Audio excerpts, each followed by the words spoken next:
Welcome back to the WSAV Daily Huddle, a daily sports show meant to keep you informed of what has been and what will be here and around the coastal empire and low country, all the way to the biggest news and stories in the national sports scene. I'm Hank Tatum. Today is Tuesday, March 10th, and we've got a big episode ahead for you. We're talking all kinds of teams in our area, in our market, as well as in the Southeast, and we've got another special guest on this afternoon to talk about South Carolina Gamecocks athletics, so stay tuned for that. And then we will talk some World Baseball Classic as well. So plenty to get into on this Tuesday afternoon. Hope your day is going well, and without any further ado, let's go ahead and get into today's first quarter.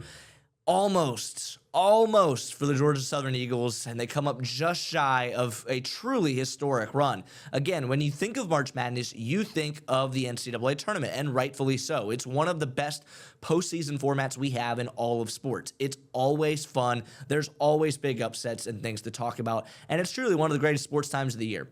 But what you probably don't think of all that much is the conference tournaments, which are, I think, just as equally fun because that's how you kind of how the Cinderellas are born, right? That's how they're created, is they make a run through their conference tournament and they win their conference championship, which gets them into the big dance, and then they go on that hot streak. And most of the time, we don't see that. Well, Georgia Southern almost was one of those Cinderellas in the making. They were the 10 seed headed in the Sun Belt Conference tournament, needing to win 6 games in 6 days to be crowned champions due to the Sun Belt tournament's format, which I really like. A lot of people, there's a lot of discourse out there about it right now. I'm a big fan of it because it incentivizes your best teams from the regular season for a league that's only going to get one team in. That's besides the point. Georgia Southern, though, decided, you know what, we're not just going to lay down here, and they won 5 games in 5 days to get to the championship.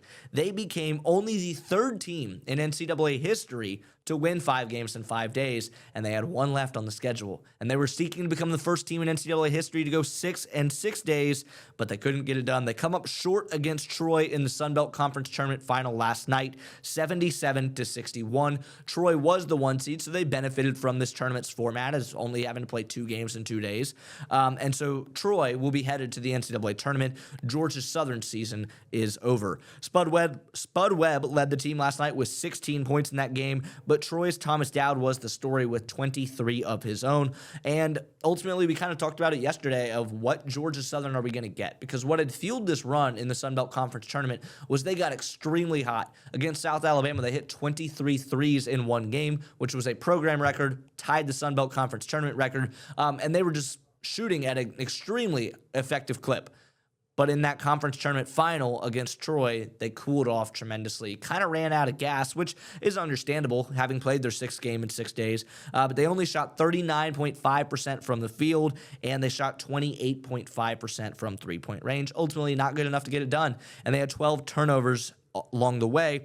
Troy, meanwhile, shot 59% from the field and had 11 offensive rebounds. So they just feel like watching that game, they were the more physically imposing team. They were the team that was more fresh, and you could see that. It showed up. They got out to a good lead. Georgia Southern cut it down to, I think, 4 points early in the second half, and then just didn't have enough left to make that run and win the game. And so, like I said, Georgia Southern comes up just 1 game shy of an NCAA tournament berth. Would have been their first in 34 years, but it's a good building block for next year. Yesterday was a busy day, though, for Georgia Southern athletics, as not only were they playing in that conference tournament final down in Pensacola, Florida, they hosted their pro day in Statesboro for NFL scouts to come and see some of their prospects before they head to the next level in the NFL. Hopefully, WSAV's sports reporter Colby Zach has more. A busy day for Georgia Southern as the Eagles held Pro Day. Our Colby Zach was at Paulson Stadium with more. Colby? Yeah, Joey, it's a huge day for Georgia Southern athletes everywhere. Like you mentioned, the men's basketball team looking to make history and win the Sun Belt title later tonight. But also here at Paulson, we had the football team competing in the annual Pro Day, looking to improve to jumpstart their NFL careers and get drafted. We had a total of 10 Eagles doing drills in front of NFL scouts today for the Pro Day. On the offensive side, we had Dalen Cobb, Marcus Sanders, and Camden Brown. Brown led all receivers with over 1,000 yards and 14 total touchdowns this past season. And running back O.J. Arnold joined the drills on the offensive side this season. He ran for over 1,000 yards and had 5 touchdowns on a ridiculous 7.2 yards per carry. And on the defensive end, we had DBs Justin Myers, Prince Green III, and and Dorian Smith. They're joined by linebacker Brendan Harrington, along with defensive lineman Jacob Ferguson. We've also got a special teamer in long snapper Jackson Wheeler. And Wheeler actually led all players in the 225-pound bench press, ripping out 31 reps. The players did quickness, agility, and position drills, and of course, the infamous 40-yard dash. Georgia Southern head coach Clay Helton was also cheering on his guys. Now up next for Georgia Southern football, they'll begin week 2 of spring practices tomorrow. All of this leading up into the spring game, which is already less than a month away on April 4th. We can't wait for that one. But for now, in Statesboro, Colby Zach, WSAV News 3, on your side. All right, thanks so much to the sports team in WSAV, sports director Joey Lamar and sports reporter Colby Zach for that good look at what Pro Day held for these Eagles yesterday. And now we will move to the diamond, and we're not talking baseball just yet. Instead, we will talk softball here, as softball is in action tonight in Charleston, South Carolina. The Eagles are off to a 10-12 start this season. It's been somewhat rocky, honestly. When you look at their schedule and how they perform, it hasn't been great. But it's highlighted by a massive win, and that win was over a ranked Clemson team who was coming off, I believe, their win against Georgia just a few weeks ago. So they do have that premier win on their schedule right now, but other than that, Georgia Southern has struggled at times this season. Again, they travel to take on the Buccaneers of Charleston Southern tonight at the Charleston Softball Complex up there in North Charleston, and this is a team, Charleston Southern team, that's really struggled out of the gates in 2026 before they head into Big South Conference play this week. And in this game specifically tonight, it looks like they're going to be without their top pitcher in Riley Lawfer and their center fielder and leadoff batter in Blakely Kingsmore. I know this because I've been on the call quite a few times for Charleston Southern softball on ESPN+, so if you ever get a chance, you can watch me call a softball game there. But Kingsmore exited Friday night's game with an injury, looked like to the lower leg. Uncertain what her status is for tonight, but I would have to imagine that she is not playing, and Riley Lawfer as well missed last weekend's series against Elon, and so, no, not Elon, excuse me, Bowling Green. So she's probably not going to play tonight. This could be a way for Georgia Southern to get back on track tonight, and they are led by Delaney Thames, Emma Davis, and J.C. Brilby in the offense. Those three have been by far the most productive in this Eagles lineup. On to the other diamond now. We'll talk baseball. It's been a very bad start to 2026, now sitting at 4-11 on the season, giving up loads and loads of runs. But maybe there's a little bit of momentum building as they were able to beat Tennessee Tech this weekend. They dropped the first game, but then were able to take the series. So they win their first series of the year. Maybe, like I said, a little bit of momentum starting to build. And now they get rewarded with that series victory by taking on the number 11 team in the country in the Clemson Tigers. So they will be headed not to Clemson and not hosting in Statesboro, but instead they will play in Augusta, Georgia, a good middle point between Clemson and Statesboro, where these two teams will play tonight on this Tuesday evening. So Georgia Southern, another opportunity against a top-ranked opponent, this time in Clemson, to knock off somebody. Earlier, they lost in a big way to Georgia Tech, who's got one of the nation's best offenses. Now let's talk some local basketball here. We've kept up with the GHSA local tournaments, but Portal boys basketball will be in the state championship on Thursday afternoon in the Macon Coliseum in Macon, Georgia. Portal representing the single A Division II side of the bracket there. They beat Washington-Wilkes County in the semifinals, and they're the lone team from the Coastal Empire that has made it to a state championship game. So we, of course, will keep up with Portal and what they do in that game on Thursday, and we'll have more about that matchup tomorrow here on the WSAV Daily Huddle with WSAV Sports Director Joey Lamar. So stay tuned for that. And with that, that ends today's first quarter. We're going to head now to the second quarter, where we've got a special guest on to talk South Carolina athletics. You won't want to miss this. We'll be right back here on the WSAV Daily Huddle. All right, it's time to talk about what is happening up in Columbia for the South Carolina Gamecocks, and there's nobody better to do that with than Chris Marler, today's guest here on the WSAV Daily Huddle. Chris is the social media director of 104.5 ESPN in Baton Rouge. He is a writer for LouisianaSports.net, but most importantly, he is the host of Locked On South Carolina, so he's got plenty of great insight on all of these programs that we're going to talk about. So without any further ado, we welcome Chris Marler onto the WSAV Daily Huddle. All right, Chris. Well, thanks so much for joining the show. Before we get into talking about South Carolina today, it seems like you're very involved with sports media in and around the SEC. And so where can people find you if they enjoy this conversation? Oh, well, if they do enjoy the conversation, that could be a big if, because I feel like I'm kind of a hard follow for some people on Twitter. I know Georgia fans and Tennessee fans and I go back and forth a lot, but no, Vern _Funquist on Twitter.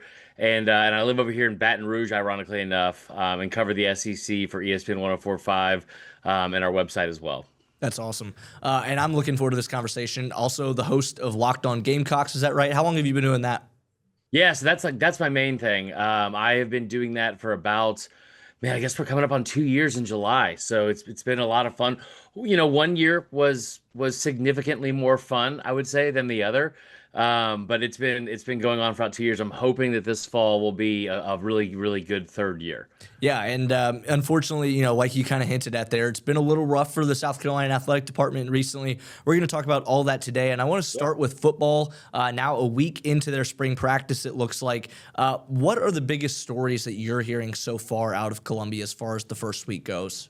Well, the big thing is obviously all the new faces, right? Like this is the first time you've had a lot of new turnover, especially in the coaching staff. It's one thing Beamer just did not do a lot of. You've had several different offensive coordinators since he's been there, but not a lot of the coaching staff changes were from necessarily him firing anybody or making changes that he felt like he really needed to. And he, just to be very just point blank about it, he needed to very, very badly. The offensive line coach was really, really bad last year. The offensive coordinator was even worse. And getting a lot of new fresh faces in there was a really, really important thing to do this offseason. And the other big thing too is the retention. We talk so much about the side of college football now with the transfer portal. And it used to be like how excited we would get about high school recruiting and the new faces that came in. Every time you get bright new shiny toys for SEC fans, it's always something to get really excited about. But we kind of become a prisoner of the moment a little bit with the portal, and kind of become obsessed with, hey, who did they get if they didn't do really well in the portal? You know, it almost feels like sometimes like you failed, or like, I wouldn't say the sky is falling, but you might have failed. And all of a sudden next year, you know, there's no reason for as much hope as you probably should have had, or optimism, because of what you did in the portal. Well, last time I checked, Kirby Smart is one of the least active people in the portal, and Georgia seems to be a pretty dang good football team year in and year out. And so I think this year the story for South Carolina more than anything was the retention. And they did a good job in the portal, by the way. They signed a top 10 player in Jacarius Peak. They did a really good job, I think, in the high school recruiting side of things too, with a top 20 class. But the retention and being able to go out and get guys like Lenore Sellers, being able to go keep guys like him, Dylan Stewart, and Nick Harbor. Two of those guys would have been top 5 players in the portal overall, according to On3, if they had entered. So having those guys back, I think, is huge. And then the other part, I think the big thing is raising the floor of the program.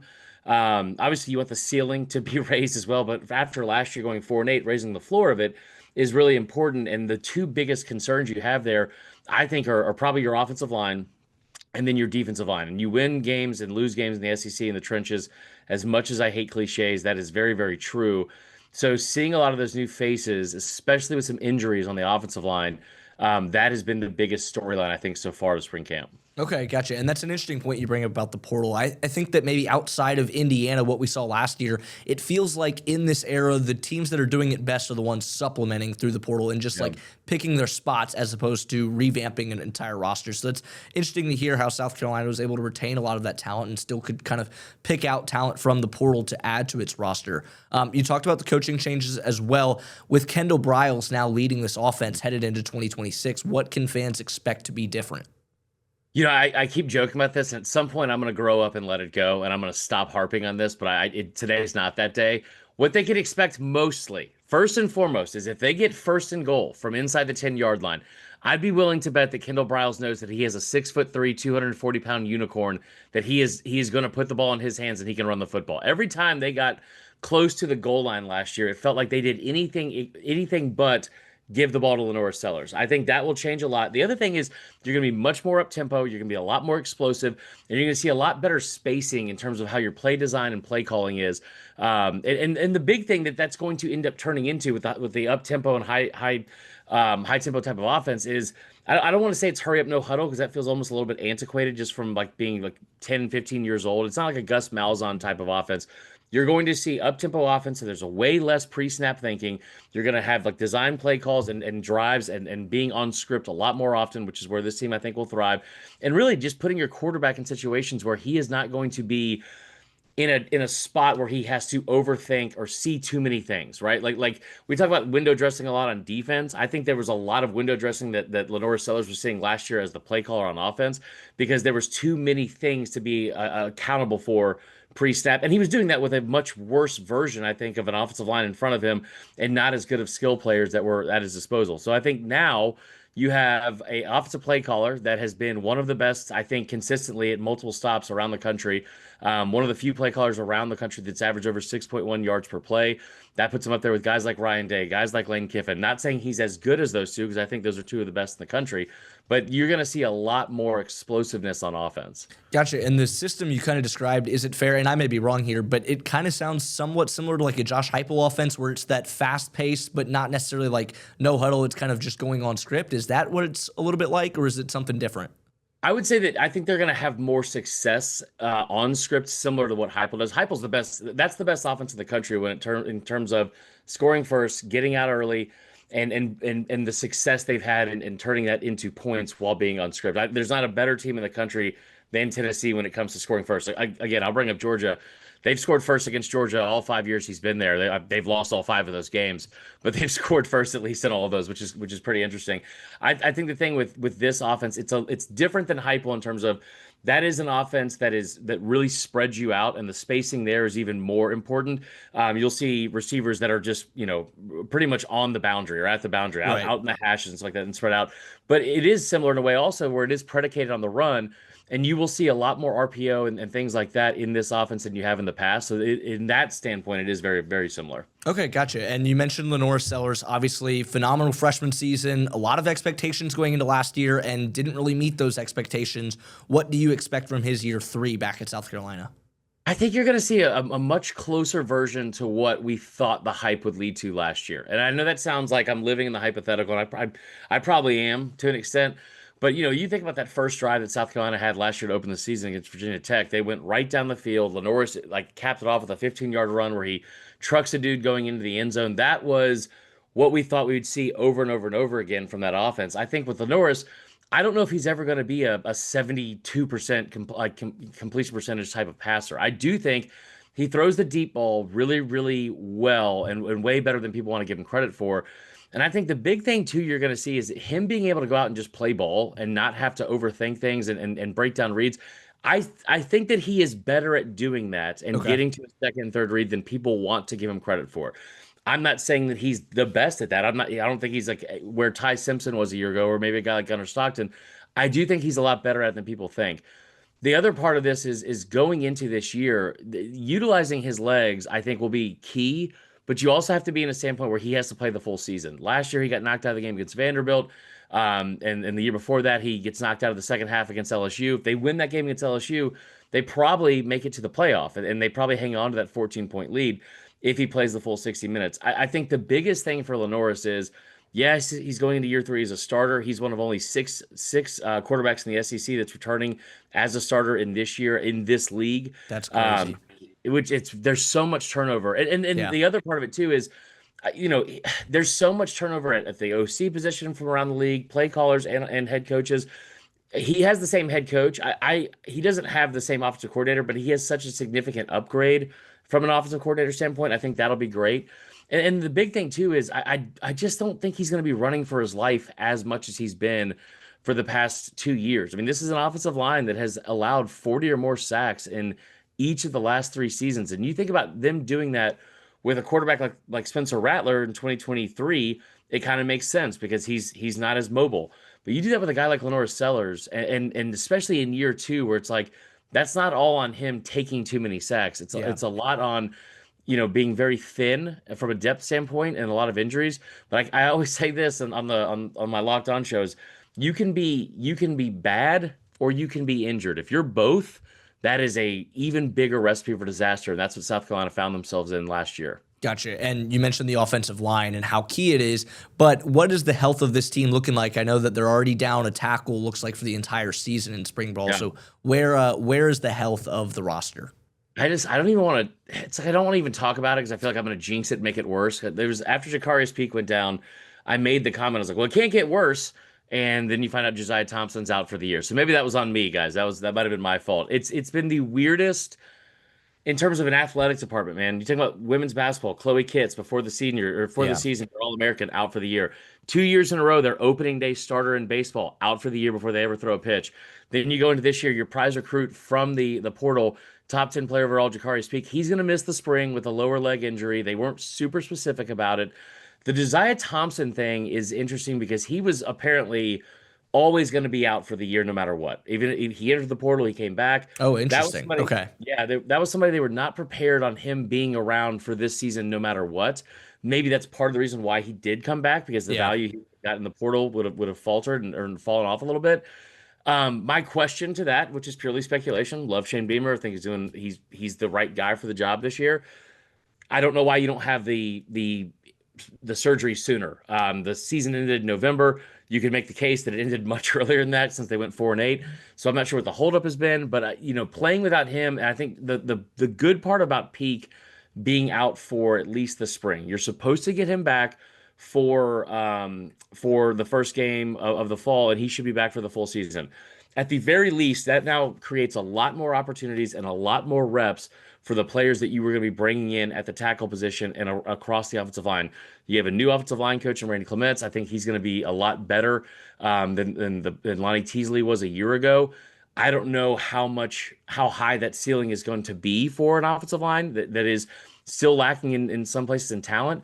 But they did go to the portal and they picked up 8 guys. And I think they got a lot of experience. And the big thing, I think, is the experience that you brought in. From the portal alone, they brought in 77 years of combined experience from their portal class. That's ridiculous.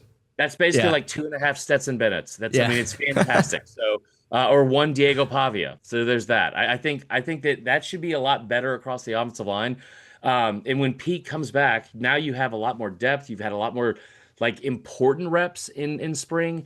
And then also they're going to be going up against a defensive line that might have the best pass rusher in the country. So they're going to be getting in an iron sharpens iron type of situation in practice every single day. Gotcha. Before we move to basketball and baseball here to end today's segment, real quick, just give me your favorite or a returner that you're looking for and a newcomer. One on each side, but I am going to handicap you here. I'm not going to allow you to go with Lenore Sellers or Dylan Stewart because I think they're the obvious choices for the returners that everybody's looking for. So a newcomer and somebody that is a returner not named Lenore Sellers or Dylan Stewart.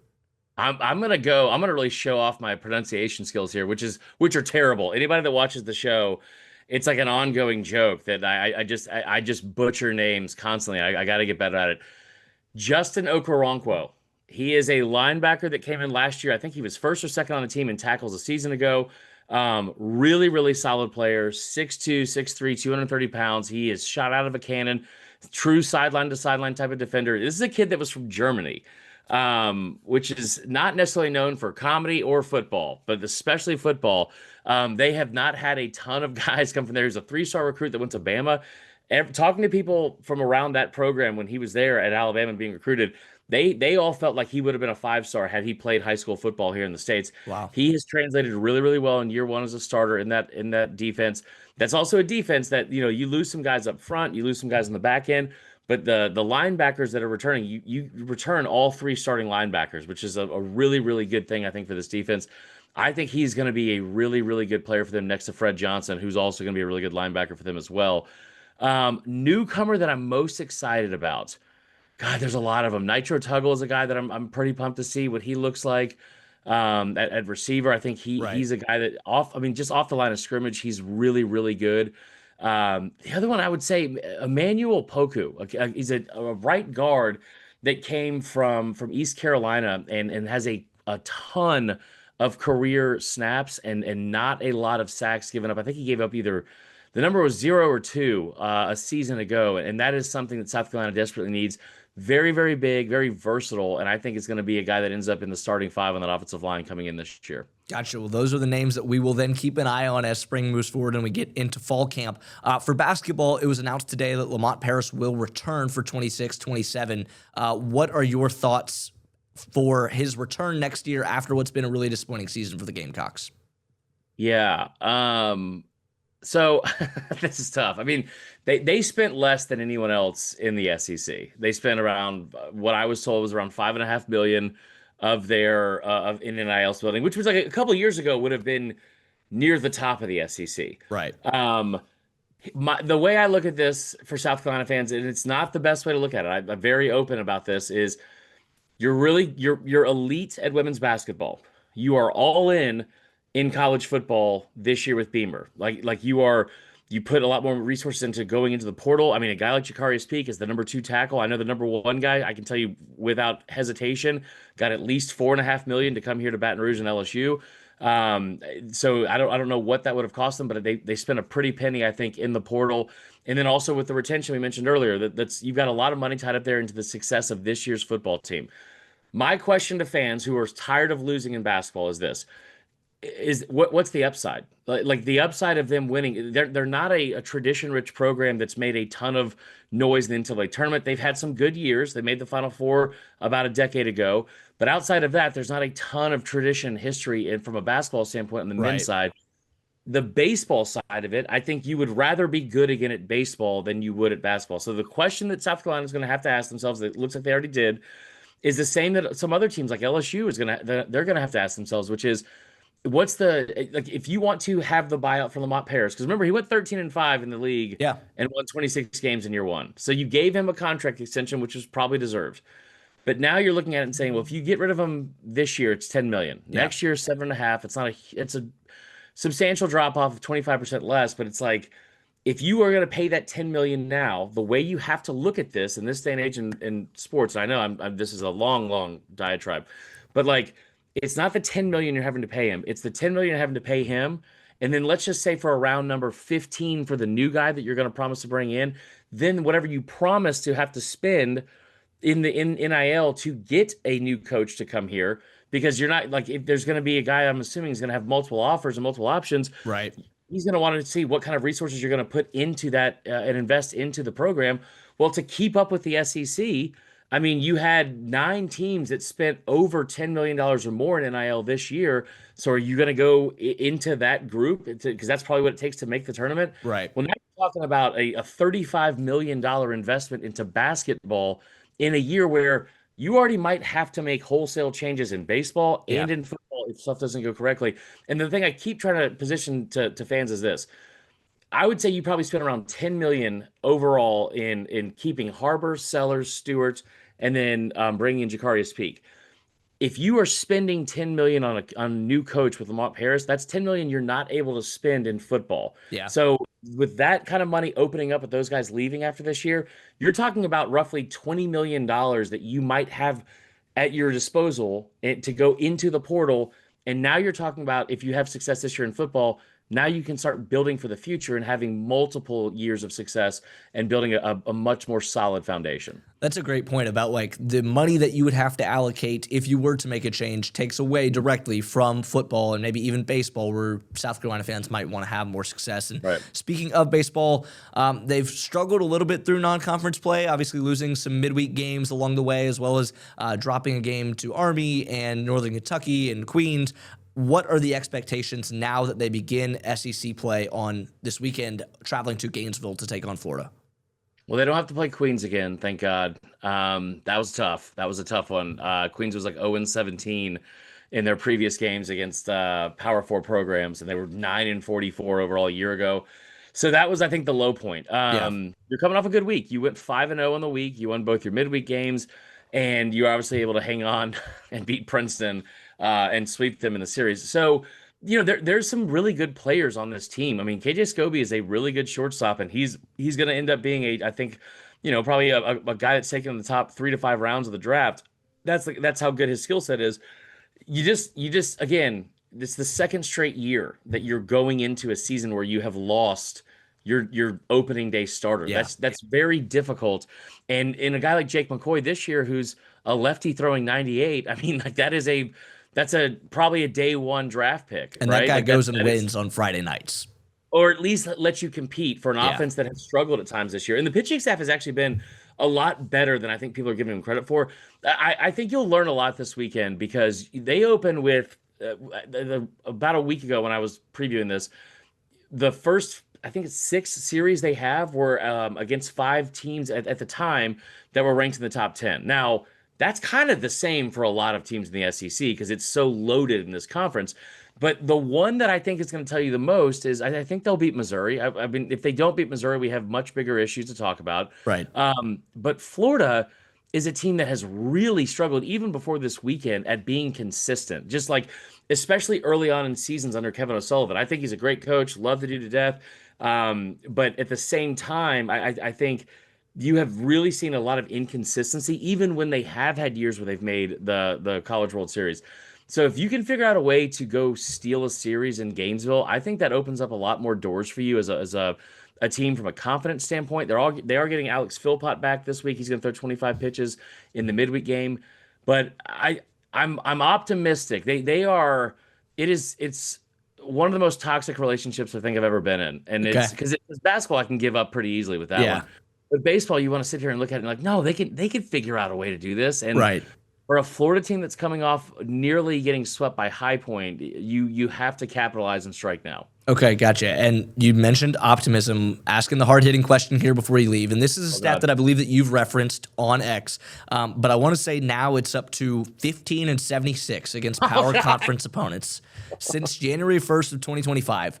What gives fans optimism, though, between baseball, football, and basketball? That's the record right now. What is it that you could say that gives fans the optimism moving forward that they're able to win at a higher clip?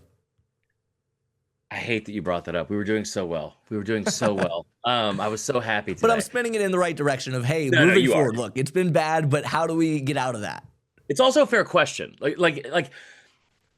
I look at the numbers and I'm like, oh my God, how does that happen? For that, I mean, because dude, in baseball and basketball alone, just from a volume standpoint, there's so many games that how do you have that record? Here's what I'll say.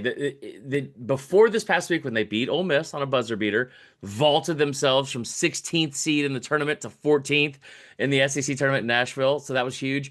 I think that they were 9-50 before that. So now they're 10-50. Football is going to be better this year. Okay. And the thing that I look at football this year, and I'm not trying to be a homer here. I know the hat that it's currently on my head. I do think Lenore Sellers is going to be one of the best quarterbacks in the SEC. I do think that they're going to be much improved on offense. I think the defense is going to be a top 5 defense in the SEC, like it really has consistently been with Clayton White as the guy calling the plays and overseeing the defense. And I think they're going to be a lot better. Here's the thing with football. They played 10 Power 4 opponents this year. 7 of those Power 4 opponents are going to be breaking in a new quarterback. That's proven to be a pretty big deal for a lot of schools around the SEC. They don't get Texas. I think Alabama's going to take a step back. They don't get LSU. They do get Georgia. But outside of that Georgia game, there's not a ton of games out there where I'm like, that's a definite loss. And that I'm sure that I could be wrong. You're going into a 9-game conference schedule, which is going to surely be difficult. But I do think there's a lot of those teams that you kind of look at as toss-up games. I think they're all taking a step back this year. Clemson, I think, takes a step back. Alabama takes a step back. And you start your season with 3 or 4 games that you should be able to win, leaving September with only 1 loss or potentially undefeated if they can figure out a way to beat Alabama. So I think this is going to be a good year for football. Will that translate into them winning a national championship? I don't know. They're not spending $40 million on a roster like LSU, but I am very hopeful that, we're going to bump those numbers up, man, from 10-50 to maybe 18-52. I don't know. It'll be something crazy like that. So it sounds like there's some optimism brewing in Columbia. Chris, thanks so much for your time today. Looking forward to speaking about all these teams moving forward next week here on the Daily Huddle. Absolutely, brother. Appreciate you having me. Awesome. Thanks, Chris. All right, thanks so much to Chris there. Great conversation there about South Carolina. And if you liked what you heard, obviously you know where to find Chris now, but Chris will continue to be a weekly guest here on the show. So we will hear about South Carolina athletics every single week from Chris moving forward. Excited for that. And now we will take another break here on the WSAV Daily Huddle. And when we return, we've got to talk about Georgia athletics and most importantly, the Falcons and their new quarterback headed into 2026.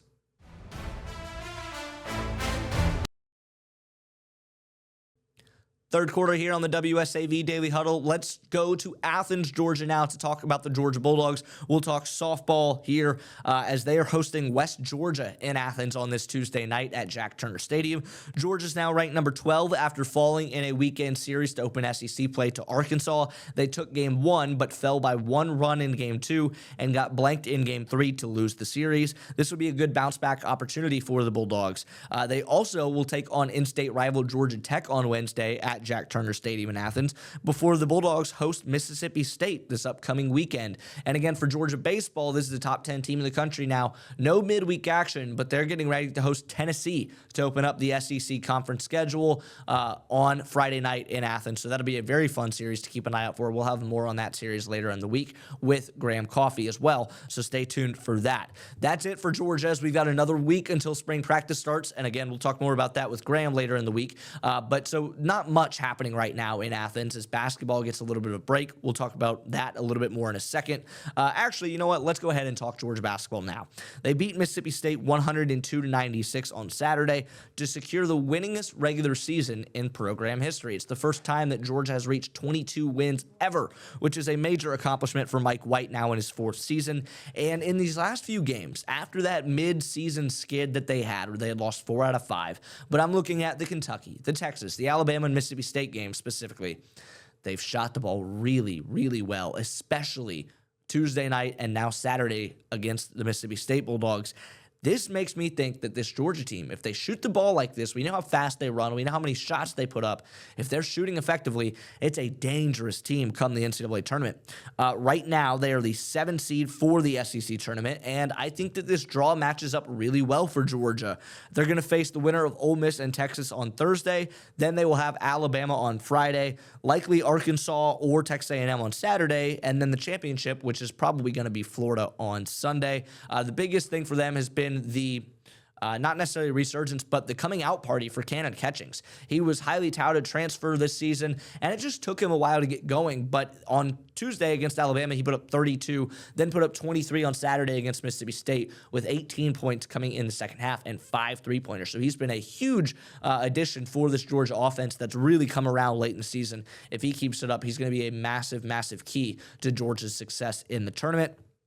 I think going into this SEC tournament, Georgia's got the 6th best odds to win this tournament now at plus 3,500. Florida is the favorite at minus 180. And what I think needs to happen for Georgia is right now you're on that 7 seed line for the NCAA tournament.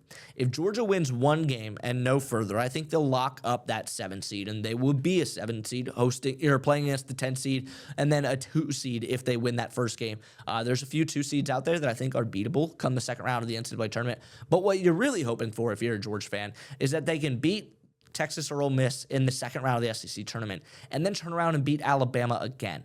I think that if they can do that, they can climb all the way to a 6 seed, which of course matches you up with an 11 seed in the first round and a 3 seed in the second round. So much easier to get to the second weekend than it would be to be a 7 or an 8 seed. And additionally, Greenville, South Carolina is hosting a regional in the NCAA tournament, and part of that regional is a 1 seed. So there will be a 1, a 16, there will be an 8 and a 9, obviously, matching up. And then you'll have a 6 and 11 and a 3 and a 14. So if Georgia's a 6 seed, you might be able to go catch them play on the next weekend in Greenville, South Carolina. Something to keep an eye out for. Now we move to Atlanta to talk about the Braves here, who received more bad news yesterday. It just keeps on coming. Starting pitcher Joey Wentz, who figured to have a role in Atlanta this season, is potentially done for the year, or scratch that, he is done for the year after a torn ACL. It just continues to get worse and worse for the Braves before the season even starts. It's been one of the worst off seasons in Major League Baseball, not necessarily because they lost so much production and they didn't make any signings, although you could point and say, well, they could have done more, and I would agree with you. But you've lost Spencer Schwellenbach for a major part of the year. You have lost Hurston Waldrop now to start the year. You've lost Joey Wentz, so all 3 of those guys are starters. Then you lost Jurickson Profar for the entire season due to suspension. Continues to just baffle me how this happens again for Profar, but there just weren't a lot of signings in the free agency window for the Braves, and now you've lost so much already to injury that you're just hoping that opening day gets here soon enough and you can stay healthy throughout the season. There are reasons to be excited for, though, and that is Chris Sale, that is Spencer Strider, obviously, but it's also guys like Ozzie Albies, and then, of course, former MVP Ronald Acuna Jr., who are tearing it up right now in the World Baseball Classic, which is good to see. Ozzie Albies, representing the Netherlands, who are now eliminated from the World Baseball Classic, hit the very first walk-off home run in World Baseball Classic history. So, all of that to say, all that bad news we've heard about the Braves all off season long, Those are some reasons to be excited right there. If it doesn't put a smile on your face for Braves baseball and those two guys out on the field soon, I don't know what will. And now let's talk about Atlanta Falcons here. We're staying in the city of Atlanta, and another bleak outlook, if you will, because the Falcons have made some moves now starting free agency. They bring in Olamide Zaccheaus, who originally started out in Atlanta. They bring in Austin Hooper back to the Falcons organization. Obviously, Matt Ryan having some of the decision-making power in that front office, and you're seeing that as he's bringing back some of his former teammates. But the biggest one is that the Atlanta Falcons, after the Miami Dolphins released Tua Tagovailoa, signed him to a one-year veteran minimum contract. Yikes. I haven't found many Falcons fans that are excited for Tua Tagovailoa to be their starting quarterback in 2026. But what I will say is I understand this move for the Falcons because they're not spending top dollar or trying to commit to multiple years of a free agent quarterback in what is one of the worst free agent quarterback classes we've had in a long time. The best one was Malik Willis, who garnered $23 million a year. He actually went to Miami. So I get that. I get not wanting to do that. But just telling you as a fan, and I'm not a Falcons fan, but if you were to tell me or anybody that is a Falcons fan, hey, come out, support the Falcons, come buy tickets. We're going to compete for the NFC South, and we're going to be led by Tua Tagovailoa. It doesn't inspire a whole lot of confidence based on what we've seen. The only good thing for the Falcons fans maybe is that, well, Tua Tagovailoa has had some success in that building. He has won in Mercedes-Benz Stadium before, most notably winning the national championship back in 2017 on the walk-off pass to Devontae Smith. It's been a while, but he has had success in that building in Atlanta, so maybe he'll find a resurgence in his career, if you will. And I think what the plan is for Tua Tagovailoa is for him to be the starter at the beginning of 2026, wait for Michael Penix to get healthy, and then you kind of have a competition, but really you're probably just handing the reins back to Michael Penix, who for now looks to be your franchise quarterback. I don't know that Michael Penix has shown enough to really have this long-term commitment, but I think he's your best option, and you at least give yourself the ability to give him back the starting job when he is healthy and see what he looks like. And if it's not good, then you can pivot next offseason, go sign somebody to a long-term deal, or maybe draft a new quarterback. So I understand it, but I think if you're a Falcons fan, you're just not that excited for 2026 and whether or not you might make the playoffs. It is a new coaching staff. We'll see what they can do. And it was a good defense last year that retains a lot of its talent, so maybe that's enough to win what's a pretty bad division in the NFC South. But again, Tua Tagovailoa will be the quarterback of the Atlanta Falcons in 2026. We'll see how it goes. Maybe he finds a resurgence in his career. Now we head to the fourth quarter here on the WSAV Daily Huddle. We are going to talk about the World Baseball Classic and what's been great about it so far and what the problems are, as well as where the United States of America stands currently after the win over Mexico. Don't go anywhere. We've got just a few more minutes left here in this WSAV Daily Huddle. All right, the United States improved to 3-0 in the World Baseball Classic last night with a 5-3 victory over Mexico. The United States still has not technically advanced, but they do have a matchup tonight against Italy, who's also undefeated in this tournament, which will be very pivotal. Undefeated, if they could win tonight, would be big. It would clinch their spot in the next round. But things will get a little interesting if Italy beats the United States, as if Italy wins this one and Mexico is able to beat Italy on Wednesday, there would be a three-way tie, and it would go down to World Baseball Classic tiebreaker rules, which I believe is more run differential or run scored, something like that. So the United States obviously does not want to leave it up to that. They're going to have to try and beat Italy tonight to avoid that altogether. Last night in the win over Mexico, Bobby Witt was 2 for 4 with 2 doubles and some unbelievable defense. Some of the best plays that I've ever seen from a shortstop. It was truly unreal to watch the way that he just makes some of those plays look so effortless. I think that he is one of the best players in Major League Baseball. That's not a stretch to say right now. Those defensive plays from last night, and then obviously 2 for 4 at the plate with 2 doubles. One of those should not have been a double, and he was just able to hustle it out. Fantastic stuff. Aaron Judge also homered. Roman Anthony hit a 3-run home run that was kind of the difference maker in that one. Paul Skeens pitched 4 innings of 1 hit, 1 walk, and 7 strikeout baseball. Really good stuff last night from the United States, although it was made close thanks to Jarren Duran's 2 home runs for Team Mexico. The World Baseball Classic as a whole, if you haven't tuned in, I highly recommend you do. It is some high-level baseball with some exciting moments, as you've seen already with the Ozzie Albies, Ronald Acuna highlights, Bobby Witt as well. Like, there's just some great highlights, and the fans love it. Like, these countries are ecstatic to be playing. It is fun. The Dominican Republic is my favorite team to watch because first of all, this lineup is ridiculously stacked. Juan Soto, Vladimir Guerrero, Fernando Tatis, Junior Caminero. It's so fun. but their fans and their team as a whole just go nuts. It's a lot of fun to watch. But there are some problems with the World Baseball Classic. For one, insurance was a big deal heading into this tournament, and it's prevented a lot of the world's best stars from playing because I get it, the CBA doesn't want them to go play and risk injury. We have seen some injuries before in the World Baseball Classic, so some guys are not able to participate and have their contracts covered. We saw that with guys like Francisco Lindor, Edwin Diaz, most notably probably Mike Trout, one of the greatest baseball players of all time, can't play in the World Baseball Classic because of his age and injury history. So that's been an issue, but nonetheless, still a great tournament. The main problem that I have right now is with Tarik Skubal, the former Cy Young winner for the Detroit Tigers. He is on this roster for the Americans in the World Baseball Classic, and he said before the tournament began, I'm going to pitch against Great Britain, and then I'm going to leave, and I'm going to go back to spring training. So he goes out, he throws a few innings against Great Britain. Nice job by Tarik Skubal, good stuff, as we imagined. And now he confirmed yesterday that he will be leaving. He will be headed back to spring training. What are we doing? Like, what are we doing here? First of all, did we really need Tarik Skubal against Great Britain? No offense to Great Britain, but it's not this baseball powerhouse. Could we not have waited and maybe used Tarik Skubal against Mexico or Italy? Or maybe if we match up with a Dominican team or Venezuelan team in the quarterfinals, like, would he not have been better served pitch there? Did he not want to? Because we certainly could have used him in one of those games as opposed to Great Britain. And I don't understand why you're leaving. Either commit to the team and play like everybody else, or don't play at all. I don't understand the back and forth. And he even said it yesterday out loud. He was like, I thought this would be more of an all-star vibe, and it wasn't.